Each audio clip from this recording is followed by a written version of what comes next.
بسم اللہ الرحمن الرحیم۔ السلام علیکم محترم ناظرین، سلطان صلاح الدین ایوبی کی تاریخ پر مشتمل سیریز دیکھنے کے لیے چینل کو سبسکرائب ضرور کر لیں۔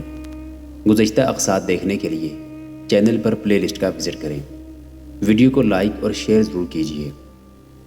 امریکی تاریخ دان اور محقق اینتھونی ویسٹ نے ہیرالڈ لیمتھ، لین پول، گبن اور ارنولڈ جیسے مشہور و معروف مورخوں کے حوالے سے لکھا ہے، سلطان ایوبی مسجد اقصیٰ میں جا بیٹھا اور سارا دن خدا تعالیٰ کے حضور گڑ گڑا کر دعا کرتا رہا کہ خدا اسے اس نازک موقع پر اسلامی فوج کی صحیح عسکری قیادت کی توفیق عطا فرمائے۔ ایک شخص کے بیان کے مطابق جس نے اسے مسجد میں پڑے دیکھا تھا، اس کی آنکھوں سے آنسو بہہ رہے تھے۔ شام ہوئی تو وہ مسجد سے نکلا۔ اس وقت اس کے چہرے پر اطمینان اور سکون تھا۔ یہ صحیح ہے کہ سلطان ایوبی مسجد اقصیٰ میں جا کر سجدہ ریز ہوا اور اس نے رو رو کر خدائے ذوالجلال سے مدد اور رہبری مانگی تھی، لیکن اس وقت کے عینی شاہدوں اور وقائع نگاروں نے لکھا ہے کہ وہ دن کے وقت نہیں بلکہ رات کے وقت مسجد اقصیٰ گیا تھا۔ اس نے ساری رات نوافل، دعا اور ورد وظیفے میں گزاری اور صبح کی نماز پڑھ کر باہر آیا تھا۔ اس رات وہ مسجد میں اکیلا نہیں تھا۔ مسجد کے صحن میں ایک کونے میں کوئی آدمی اپنے اوپر کمبل ڈالے بیٹھا تھا۔ وہ کبھی ایک سجدہ کرتا، کبھی دو، اور دعا کے لیے ہاتھ اٹھائے ہاتھ منہ پھیرتا، پھر سجدے میں چلا جاتا۔ اسے نماز پڑھنی نہیں آتی تھی، یا وہ کوئی ایسا ورد یا وظیفہ کر رہا تھا جس میں اسی طرح سجدے اور دعا کرنی تھی۔ یہ شخص اس وقت مسجد کے کونے میں آ بیٹھا تھا جس وقت عشاء کی نماز پڑھ کر آخری نمازی مسجد سے نکل گیا تھا۔ اس کا چہرہ کمبل میں چھپا ہوا تھا۔ صبح جب مؤذن نے اذان دی تو وہ اٹھا اور اپنے آپ کو کمبل میں چھپا کر مسجد سے نکل گیا تھا۔ ایک آدمی جو مسجد کے دروازے میں داخل ہو رہا تھا اسے دیکھ کر رک گیا، کچھ دیر دیکھتا رہا، پھر اس کے پیچھے چل پڑا۔ کمبل والے نے گھوم کر دیکھا اور قدم تیز کر لیے۔ اس کے تعاقب میں جانے والا بھی تیز تیز چلنے لگا۔ آگے ایک اور آدمی کھڑا تھا۔ کمبل والا اس کے پاس رکا اور کچھ کہہ کر آگے چلا گیا۔ دوسرا آدمی وہیں کھڑا رہا۔ تعاقب میں جانے والے نے اس سے پوچھا کہ یہ کون تھا۔ اوہ، یہ تم ہو؟ اس آدمی نے کہا۔ تم اس کا تعاقب کر رہے ہو؟ میں نے اس کے پاؤں دیکھے ہیں، تعاقب کرنے والے نے کہا۔ یہ مرد نہیں، عورت ہے۔ تمہاری رشتہ دار ہے؟ تم اسے جانتے ہو؟ احتشام دوست، اس آدمی نے کہا۔ میں جانتا ہوں تم اپنا فرض ادا کر رہے ہو۔ ہر کسی پر نظر رکھنا تمہارے فرائض میں شامل ہے، اور میرا فرض ہے کہ میں تم سے کچھ بھی نہ چھپاؤں۔ لیکن ایک عورت کا مسجد میں جانا گناہ تو نہیں؟ بالکل نہیں، احتشام نے کہا۔ مجھے شک اس سے ہوا ہے کہ اس نے اپنے آپ کو کمبل میں کیوں لپیٹ رکھا ہے۔ سنو الاس، رات کو ہم 3 آدمی مسجد کے ارد گرد پہرے پر پھرتے رہے ہیں، کیونکہ سلطان نے رات مسجد میں گزاری ہے۔ انہیں معلوم نہیں کہ ہم بہروپ میں ان کی حفاظت کے لیے پہرا دیتے رہے ہیں۔ سلطان کسی کو بتائے بغیر مسجد میں آئے تھے۔ انہیں معلوم نہیں کہ ان کے باوردی محافظوں کے علاوہ بھی کوئی ان کی حفاظت پر مامور ہے۔ یہ حسن بن عبداللہ کا انتظام ہے۔ تم خود فوج کے کماندار ہو اور مجھے اچھی طرح جانتے ہو، اس لیے تمہیں یہ سب کچھ بتا رہا ہوں۔ ضرور بتاؤ احتشام، الاس نے جواب دیا۔ بیت المقدس میں اور مسجد اقصیٰ کے اتنی قریب کھڑے ہو کر مسلمان جھوٹ نہیں بول سکتا۔ میں تمہیں بتا دوں گا کہ یہ کون ہے۔ تم یہ بتاؤ کہ تم نے اس پر شک کیوں کیا ہے۔ میں نے رات اسے صحن کے کونے میں دیکھا، احتشام نے جواب دیا۔ سلطان کی حفاظت کے لیے ضروری تھا کہ اسے وہاں سے اٹھا دیا جاتا۔ عشاء کا وقت گزر گیا تھا، اس آدمی کو چلے جانا چاہیے تھا۔ اس وقت سلطان اندر ممبر کے سامنے عبادت اور وظیفے میں مصروف تھا۔ یہ آدمی جو کمبل میں لپٹا ہوا تھا سلطان پر قاتلانہ حملہ کر سکتا تھا، لیکن کسی کو مسجد سے اٹھایا اور نکالا نہیں جا سکتا۔ میں نے یہ بھی دیکھا کہ یہ شخص عجیب طریقے سے عبادت کر رہا تھا۔ سجدے سے اٹھتا اور دعا کے لیے ہاتھ اٹھا لیتا۔ اس نے باقاعدہ نماز نہیں پڑھی۔ میں نے اپنے ساتھیوں کو بتایا۔ میرے دونوں ساتھیوں نے باری باری اندر آ کر اس طرح اسے دیکھا کہ اسے پتہ نہ چلا کہ اسے کوئی دیکھ رہا ہے۔ میرے اس ساتھی نے باہر آ کر بتایا کہ اس پر نظر رکھو، لیکن اسے اٹھانا نہیں، کیونکہ میں نے اس کے بالکل پیچھے بیٹھ کر اس کی سسکیاں سنی ہیں اور اس کے بعض الفاظ ایسے سنے ہیں جیسے یہ اپنے گناہوں کی بخشش اور صلیبیوں کی شکست کی دعا کر رہا ہے۔ اس سے مجھے اور زیادہ شک ہوا۔ وہ اتنا بے خبر نہیں ہو سکتا تھا کہ اسے یہ بھی پتہ نہ چل سکتا کہ اس کے پیچھے کوئی آ کر بیٹھ گیا ہے۔ ہم کوئی فیصلہ نہ کر سکے کہ کیا کیا جائے۔ اس شش و پنج میں رات گزر گئی۔ صبح کی اذان کے ساتھ ہی یہ آدمی مسجد سے نکلا۔ ہم نے باری باری ساری رات اس پر نظر رکھی تھی۔ میں نے مسجد کی روشنی میں دیکھا کہ یہ جب باہر آ رہا تھا تو کمبل میں سے اس کے پاؤں نظر آ رہے تھے، اور میں نے اس کے ہاتھ بھی دیکھے جو اس نے فوراً کمبل میں چھپا لیے تھے۔ میں اس کے تعاقب میں چل پڑا۔ ہاں میرے دوست، العاص نے کہا، تم نے ٹھیک دیکھا ہے، یہ مرد نہیں عورت ہے، اور بڑی ہی خوبصورت اور جوان عورت ہے۔ اور میں تمہیں یہ بھی بتا دیتا ہوں کہ یہ ایک گناہ گار عورت ہے جو 10 سال ہمارے خلاف جاسوسی کرتی رہی ہے۔ یہ صلیبی ہے؟ صلیبی تھی، العاص نے جواب دیا، اب مسلمان ہے۔ میں نے اسے ایک مسلمان کے گھر میں رکھا ہوا ہے۔ اسے تم مجذوب کہہ سکتے ہو، درویشوں کی طرح باتیں کرتی ہے، اور تم لوگ اس کی باتوں میں آگے ہو۔ احتشام نے کہا، تم میدان جنگ میں لڑنے والے فوجی ان عورتوں کی چال بازیوں کو نہیں سمجھ سکتے، تو میرے ساتھ آؤ۔ العاص نے کہا، تم اسے دیکھو، اس کی باتیں سنو، اپنا شک رفع کرو، ہمیں بھی کچھ بتاؤ۔ یہ تمہارا فن ہے، تم بہتر سمجھ سکتے ہو۔ میں اعتراف کرتا ہوں کہ میں اس کی باتوں کا قائل ہو گیا ہوں۔ میں نے اسے پناہ دلوائی ہے، میرے ساتھ آؤ۔ اور احتشام العاص کے ساتھ چلا گیا۔ وہ ایک بزرگ کا مکان تھا جو مدت سے بیت المقدس میں رہتا تھا۔ احتشام اور العاص اس کی جوڑی میں جا بیٹھے۔ یہ بزرگ انسان جو عالم فاضل بھی تھا، نماز کے لیے مسجد میں چلا گیا تھا۔ احتشام نے العاص سے کہا کہ اس عورت کو دیکھنے سے پہلے میں تم سے پوچھوں گا کہ یہ عورت کہاں سے آئی ہے۔ اس کے متعلق تم جو کچھ جانتے ہو مجھے بتا دو۔ یہ پچھلی گرمیوں کا واقعہ ہے، العاص نے احتشام کو سنایا۔ میں مصر کی سرحد سے تھوڑی دور چھاپا ماروں کے ایک دستے میں تھا۔ بیت المقدس فتح ہو چکا تھا۔ ہماری زندگی ٹیلوں، ٹیکریوں اور صحرا میں گزر رہی تھی۔ اس علاقے میں ہمارا وہ کام نہیں رہ گیا تھا جو ادھر کے چھاپا مار ابھی تک کر رہے ہیں۔ آخر ہمیں واپسی کا حکم مل گیا۔ مجھے ایک جیش کی کمان دے دی گئی۔ میرے ساتھ 16 چھاپا مار تھے۔ ہر ایک جیش اپنے اپنے طور پر واپس آ رہا تھا۔ ایک جگہ ٹیلے ستونوں کی طرح کھڑے تھے، اور بعض کی شکلیں بڑی ڈراؤنی اور عجیب عجیب سی تھیں۔ میرے ایک چھاپا مار نے مذاق سے کہا کہ یہ جنات اور چڑیلوں کے محل ہیں، یہاں خوبصورت اور بدکار عورتوں کی بدروہیں بھی ہوں گی۔ ہم یہ سن کر ہنس پڑے اور ان ٹیلوں میں داخل ہو گئے۔ ہمیں ان ٹیلوں نے کیا ڈرانا تھا؟ ہم نے تو ان ٹیلوں سے زیادہ خوفناک جگہوں پر راتیں گزاری ہیں۔ ہم اس جگہ بھی رات کو سوئے ہیں جہاں انسانی ہڈیوں کے ڈھانچے اور کھوپڑیاں بکھری ہوئی تھیں، لیکن ان ٹیلوں کے اندر گئے تو ہم ٹھٹک کر رک گئے۔ میں نے زندگی میں پہلی بار محسوس کیا کہ خوف کیا ہوتا ہے۔ میرا سارا جیش رک کر کلمہ شریف کا ورد کر رہا تھا۔ سامنے ایک ٹیلے کے سائے میں ایک عورت بیٹھی ہوئی تھی جو مادر ذات برہنہ تھی۔ اس کے سامنے ایک عورت پیٹھ کے بل لیٹی ہوئی تھی، وہ بھی برہنہ تھی۔ بیٹھی ہوئی عورت جوان لگتی تھی، اس کا چہرہ بادامی رنگ کا تھا، ہونٹ ریت کے ڈھیلے کی طرح خشک اور پھٹے پھٹے، اس کا منہ کھلا ہوا تھا، بال بکھرے ہوئے تھے، برہنہ جسم کی ہڈیاں نظر آ رہی تھیں۔ اس حالت میں بھی پتہ چلتا تھا کہ وہ بہت خوبصورت ہے۔ یہ ہو ہی نہیں سکتا تھا کہ یہ دونوں انسان ہوتی۔ یہ راستہ نہیں تھا کہ کوئی قافلہ یہاں سے گزرا ہوتا اور ڈاکوؤں نے انہیں لوٹ لیا ہوتا اور یہ بچ بچا کر یہاں چھپ گئی ہوتی۔ میں اپنے سپاہیوں کو ڈرانا نہیں چاہتا تھا، مگر میں خود ڈر گیا، اور انہیں دیکھتے ہی مجھے یقین ہو گیا کہ یہ گناہگار عورتوں کی بھٹکتی ہوئی روحیں ہیں۔ میں اس امید پر وہیں رکا رہا کہ یہ غائب ہو جائیں گی، مگر جو عورت بیٹھی ہوئی تھی بیٹھی رہی، اور جو لیٹی ہوئی تھی وہ لیٹی رہی۔ بیٹھی ہوئی عورت پھٹی پھٹی نظروں سے ہمیں دیکھتی رہی۔ میرے ایک ساتھی نے آہستہ سے کہا، پیچھے کو لوٹ چلو۔ ایک اور نے کہا، ہاں پیچھے کو چلو، لیکن ان کی طرف پیٹھ نہ کرنا۔ ہمارا ان سے فاصلہ 15 قدم ہوگا۔ ہم سب نہایت آہستہ آہستہ ایک ایک قدم پیچھے ہٹے۔ تب بیٹھی ہوئی عورت نے سر کا اشارہ کیا جیسے ہمیں بلا رہی ہو۔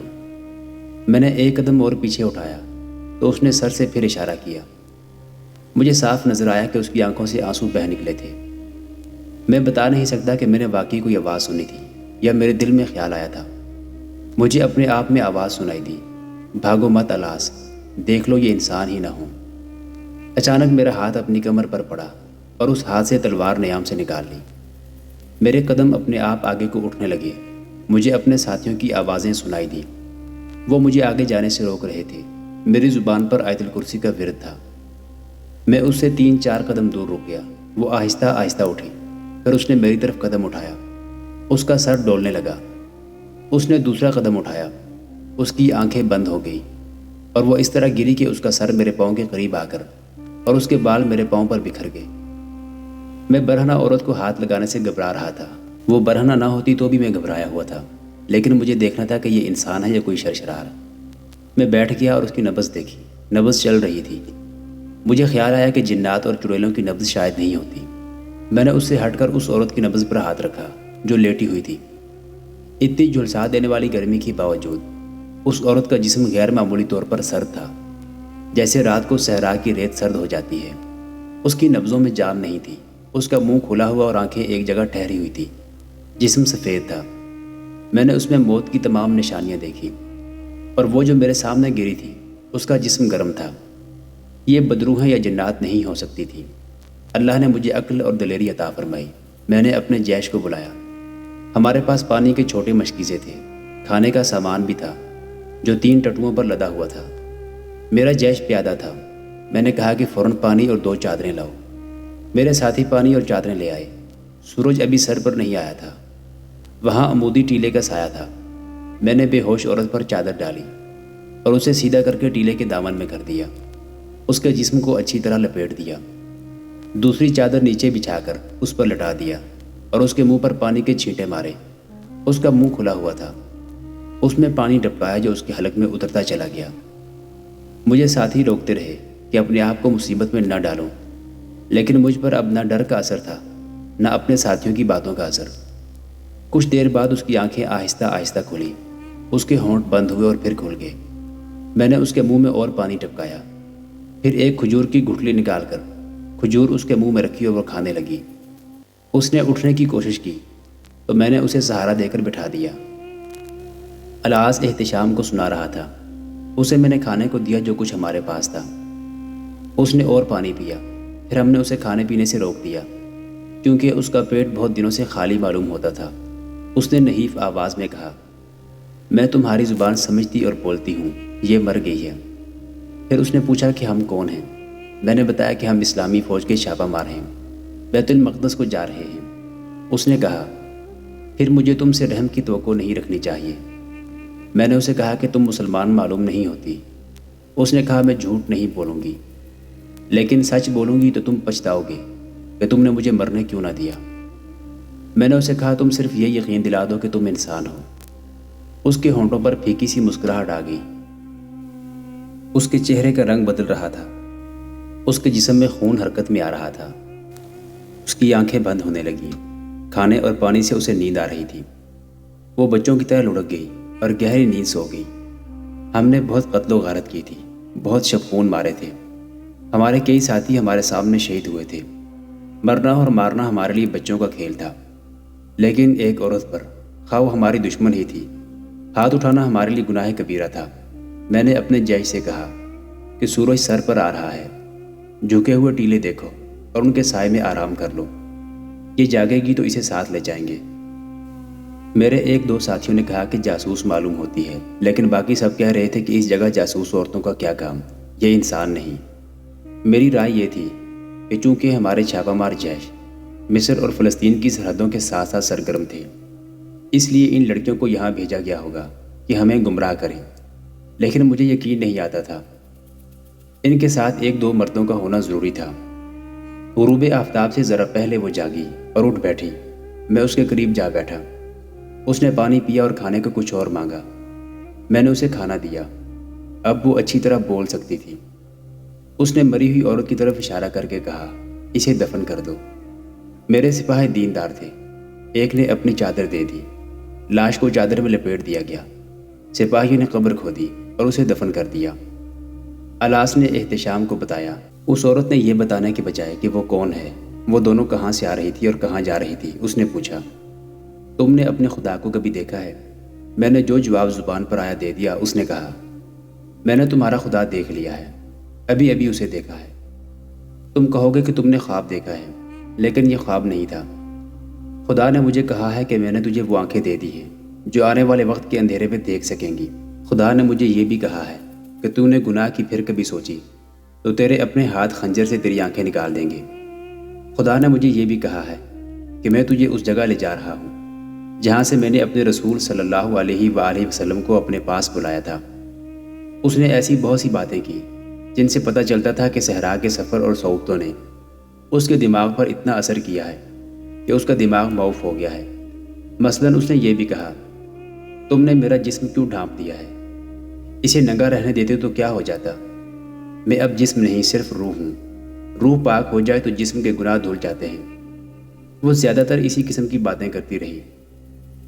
ان سے مجھے یقین تو ہو گیا کہ یہ انسان ہے، بدرو نہیں، اور مجھے اس کے بتانے کے بغیر ہی پتہ چل گیا کہ یہ ان صلیبی لڑکیوں میں سے ہے جو ہمارے امیروں، وزیروں اور سالاروں کو غدار بنانے اور راز لے کر اپنے ملک کو بھیجنے کے لیے ہماری طرف بھیجی جاتی ہیں۔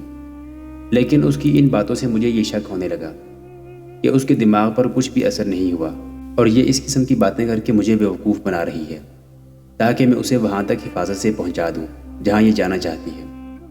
میں نے اسے کہا کہ مجھے صحیح بتا دو کہ تم دونوں کہاں جا رہی تھی۔ میں نے اسے دھمکیاں دی، پھر یہ بھی ظاہر کیا کہ میں بیوقوف بن چکا ہوں اور وہ مجھے استعمال کر سکتی ہے، مگر اس کے انداز اور اس کی مجذوبانہ باتوں میں کوئی تبدیلی نہ آئی۔ سورج غروب ہونے کے بعد میں نے اسے سامان والے ٹٹو پر بٹھا دیا اور ہم چل پڑے۔ سفر رات کو ہی کرنا ہوتا تھا، دن کو صحرا جلنے اور جلانے لگتا تھا۔ میں نے اپنے جائے سے کہہ دیا تھا کہ مجھ پر کوئی شک نہ کرنا، تنہائی میں لے جاؤں تو اس سے میرا مقصد صرف یہ ہوگا کہ میں اس سے بھید لینے کی کوشش کر رہا ہوں۔ میرا جیش آگے آگے چلتا رہا اور میں اس عورت کے ٹٹو کے ساتھ بہت پیچھے رہا۔ وہ اب سنبھلتی جا رہی تھی، لیکن اس کی باتیں درویشوں کی طرح ہی رہیں۔ آدھی رات کے بعد ہم نے پڑاؤ کیا۔ اسے میں نے سب سے الگ رکھا اور خود بھی اس کے ساتھ رہا۔ میں نے اس سے ایک بار پھر پوچھا کہ وہ کہاں جانا چاہتی ہے۔ اس نے جواب دیا، قید خانے میں بھی خدا ہوتا ہے۔ پھر میں نے دوسرا طریقہ اختیار کیا، وہ یہ تھا کہ میں نے سفلا پن کا اور حیوانیت کا مظاہرہ کیا۔ مجھے توقع تھی کہ وہ میرے ساتھ سودا بازی کرے گی، کیا کہے گی کہ میں اسے کسی ایسے شہر میں پہنچا دوں جو صلیبیوں کے قبضے میں ہو، لیکن اس پر کچھ بھی اثر نہ ہوا۔ اس نے میری طرف توجہ ہی نہ دی۔ اگلی رات اس نے بتایا کہ وہ کون ہے اور کہاں سے آئی ہے۔ اس نے بتایا کہ وہ 1.5 سال سے قاہرہ رہی ہے، وہاں کسی امیر کبیر تاجر کی بیٹی بنی رہی، ایک مسلمان حاکم کی داشتہ رہی اور 2 حاکموں کو اس کا دشمن بنایا، پھر تینوں کو آپس میں ٹکرایا، قاہرہ کے سرکاری کاموں میں گڑبڑ کرائی، 2 صلیبی جاسوسوں کو قید خانے سے رہا کرایا، ایک بڑے خطرناک جاسوس اور تخریب کار کو جسے سزائے موت دی جانے والی تھی ان مسلمان حاکموں کی مدد سے فرار کرایا۔ اس نے اور بھی بہت سے کام کیے۔ آخر میں وہ جاسوسی اور سراغ رسانی کے استاد اور سربراہ علی بن سفیان کو قتل کرانے کا بندوبست کر رہی تھی۔ اسے جنگ حطین کے نتیجے کی اطلاع ملی۔ اسے یہ بھی معلوم ہوا کہ صلیب السلبوت سلطان ایوبی کے قبضے میں آ گئی ہے اور اس صلیب کا محافظ اعظم میدان جنگ میں مارا گیا ہے۔ اسے یہ بھی پتہ چلا کہ کچھ صلیبی حکمران مارے گئے اور جنگی قیدی ہو گئے ہیں اور بیت المقدس کا حکمران گائیا فلوزینان بھی قید ہو گیا ہے۔ یہ خبریں اس کے دماغ پر ہتھوڑوں کی طرح پڑتی رہی۔ پھر اسے 2 اور خبریں ملی۔ ایک یہ کہ اس کا پیر استاد ہرمن جو لڑکیوں کو ٹریننگ دے کر مسلمان علاقوں میں بھیجا کرتا تھا قید ہو گیا ہے اور بیت المقدس پر مسلمانوں کا قبضہ ہو گیا ہے۔ ان خبروں نے اس کا دماغ ہلا ڈالا۔ اسے تربیت دے کر اور تیار کر کے قاہرہ بھیجا گیا اور گناہوں کی تربیت کہیں لڑکپن کے آغاز میں شروع کی گئی تھی۔ اس کے اندر جذبات کی جگہ فریب اور دھوکہ بھر دیا گیا، لیکن مذہب کے معاملے میں یہ کوری نہیں تھی۔ اسے بتایا گیا تھا کہ اسے صلیب السلبوت اور یسوع مسیح کی خوشنودی کے لیے تیار کیا جا رہا ہے۔ اسے تربیت کے بعد آخری آشیرواد اقرا کے بڑے گرجے میں صلیب السلبوت کے پادری نے دی تھی، جسے محافظ اعظم کہتے ہیں۔ اس نے اسے بتایا تھا کہ صلیب کی حکمرانی ناقابل تسخیر ہے اور اس کا مرکز یروشلم ہے، جس کے قریب حضرت عیسیٰ علیہ السلام کو مصلوب کیا گیا تھا۔ اسے بتایا گیا تھا کہ اسلام کوئی مذہب نہیں اور مسلمانوں کو عیسائیت میں لانا یا انہیں قتل کرنا ثواب کا کام ہے، اور یہ کہ جو لڑکیاں صلیب کے نام پر عصمتیں قربان کر رہی ہیں انہیں اگلے جہان بہشت کی حوریں بنایا جائے گا۔ ایسی ہی کچھ اور باتیں تھیں جو اس کے ذہن میں دل پر نقش کر کے عقیدہ بنا دی گئی اور وہ گناہوں کو نیکی سمجھتی رہی، فریب کاری اور دھوکہ دہی کو کار ثواب سمجھتی رہی۔ اسے جب پتہ چلا کہ صلیب السلبوت بھی نہیں رہی، اس کا محافظ اعظم پادری بھی نہیں اور یسوع مسیح کی حکمرانی کا مرکز یروشلم بھی نہیں رہا، تو اس کے عقیدے ٹوٹ پھوٹ گئے۔ اس نے یہ بھی دیکھا کہ قاہرہ میں جو اس کے مرد ساتھی یعنی صلیبی جاسوس تھے وہ وہاں سے بھاگنے لگے تھے۔ پھر ایک روز وہ اپنے کسی ساتھی کی تلاش میں نکلی تو پتہ چلا کہ وہ غائب ہے۔ اسے ایک اور ساتھی ملا۔ اس نے اسے کہا کہ ہماری مدد کرنے والا کوئی نہیں، مسلمان ہو کر کسی سے شادی کر لو یا یہاں سے بھاگ جاؤ۔ اب تو اس پر دیوان کی طاری ہونے لگی۔ اس نے اپنی اس سہیلی کو ساتھ لیا، اپنے چاہنے والے ایک مسلمان حاکم سے 2 گھوڑے شوقیہ سواری اور سیر سپاٹے کے لیے لیے اور دونوں شام کے وقت نکلی۔ اندھیرا گہرا ہوا تو شہر سے نکل آئی۔ انہوں نے کھانے اور پانی کا کچھ انتظام کر رکھا تھا، مگر انہیں صحرا کے سفر کی ذرا سی بھی سوجھ بوجھ نہیں تھی، نہ انہیں اپنی منزل کا کچھ پتہ تھا۔ انہیں امید تھی کہ راستے میں انہیں صلیبی فوج کا کوئی دستہ مل جائے گا۔ ان کی بدقسمتی اور بہت بڑی حماقت تھی کہ راستے کے متعلق کچھ بھی نہ جانتے ہوئے چل پڑی۔ رات تو گزر گئی، انہوں نے گھوڑے سر پر دوڑائے تھے۔ دوسرے دن جب سورج اوپر آ کر صحرا کو جلانے لگا تو گھوڑے تھکن اور پیاس سے بے حال ہونے لگے۔ ان لڑکیوں کا اپنا حال بہت برا ہونے لگا۔ انہیں صحرا میں پانی اور سبززار کے سراب نظر آنے لگے اور وہ ان کے پیچھے گھوڑے دوڑانے لگی۔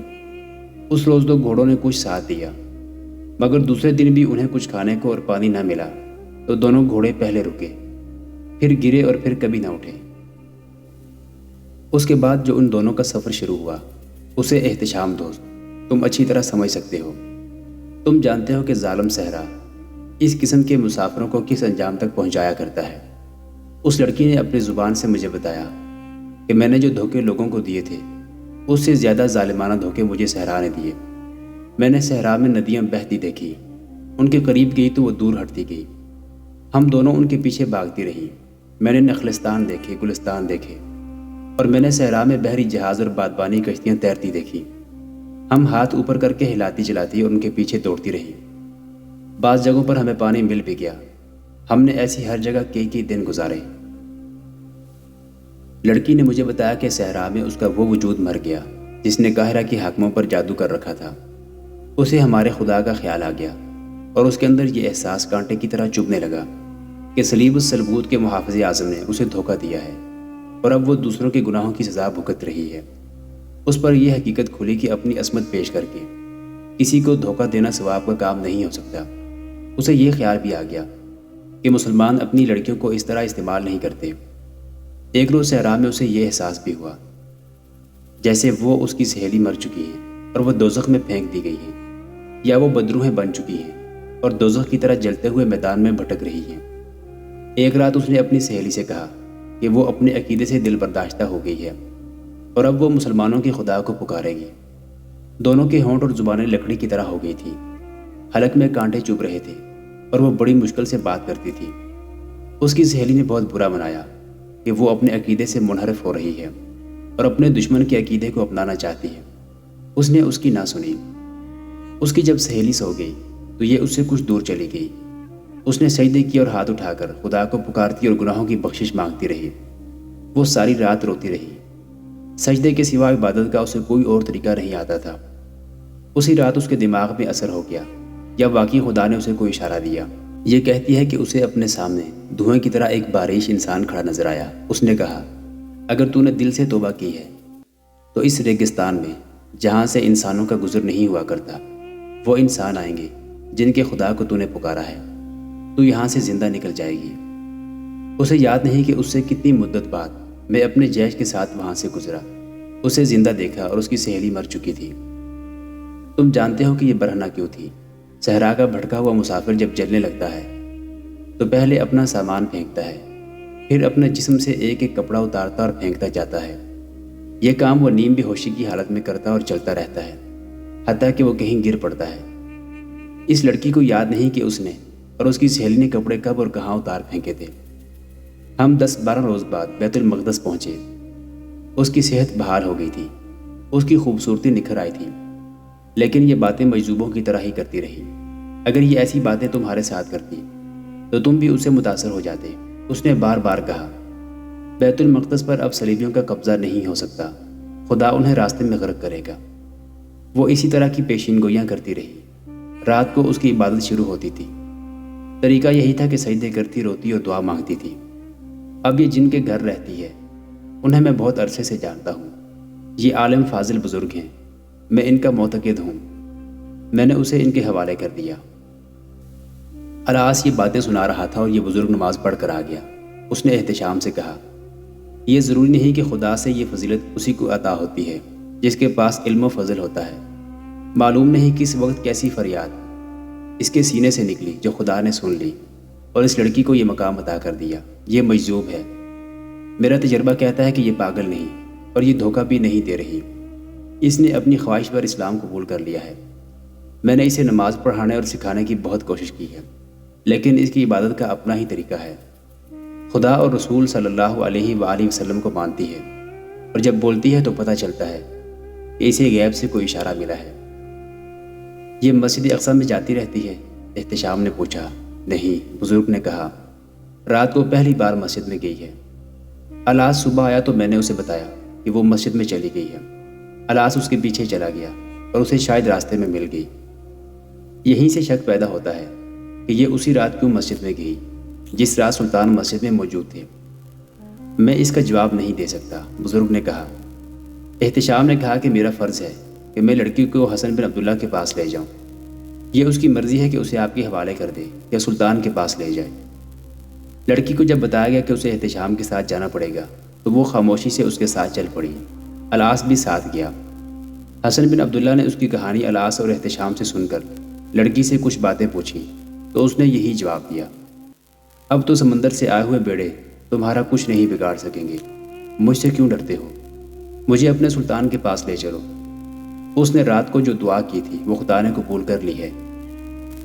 بہت کوشش کے بعد اس نے کچھ نہ بتایا تو اس کے متعلق سلطان ایوبی کو اطلاع دی گئی۔ سلطان کو اسی روز اکرا جانا تھا۔ اس نے کہا کہ لڑکی کو لے آؤ۔ لڑکی سلطان ایوبی کے سامنے گئی تو دو زانو ہو کر سلطان کا دائیں ہاتھ چوما، پھر اٹھی اور سلطان کی آنکھوں میں قریب ہو کر دیکھا۔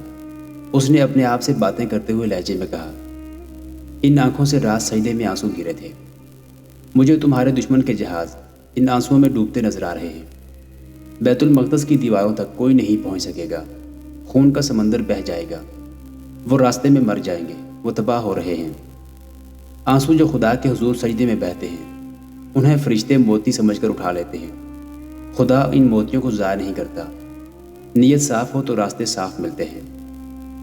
بہت کوشش کی گئی کہ لڑکی کو اس کے اصلی روپ میں لایا جائے، لیکن وہ ایسی باتیں کرتی رہی جیسے اسے آنے والا وقت نظر آ رہا ہو۔ اسے آخر مجذوب سمجھ کر اسی بزرگ کے حوالے کر دیا گیا اور اسے ہدایت دی گئی کہ وہ اس پر نظر رکھے۔ محترم ناظرین، آج کی قسط کے بارے میں کمنٹ باکس میں اپنی رائے سے آگاہ ضرور کیجیے گا۔ اللہ آپ کا حامی و ناصر ہو۔